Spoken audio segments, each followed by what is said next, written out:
লবণ পোড়া সাগর ভরা পানি মাঝি সে কয়, আরে মশাই অত কি আর জানি? বাবু বলেন, এই বয়সে জানিস নেওটা কি?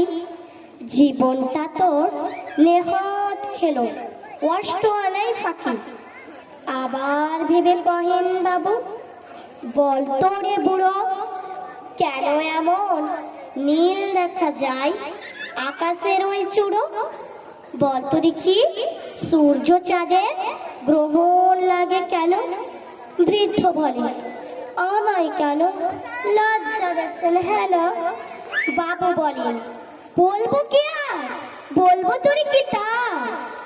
দেখছি এখন জীবনটা তো 12 আনায় বৃথা।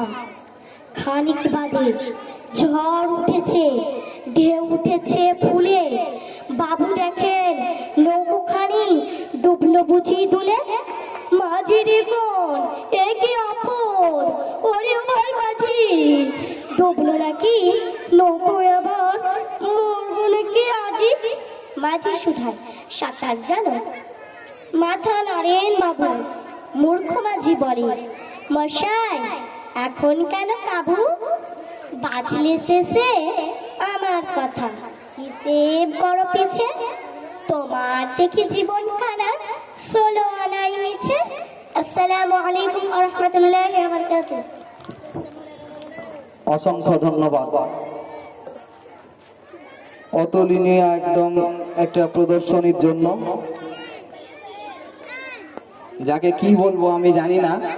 ছোট্ট একটা লাইন বলার ইচ্ছে করলো যে শুধু বড়রাই নয় ছোটরাও পারে যদি করে চেষ্টা। শুধু বড়রাই নয় ছোটরাও পারে যদি করে চেষ্টা। এমনই সব কচি কাঁচা দিয়ে ভরে যাক মোদের দেশটা। আমি না বলে আর থামতে পারলাম না। অসাধারণ একেবারেই। এরপরে আমি গজলের জন্য ক্লাস 4 থেকে ডেকে নেব জয়নব খাতুনকে।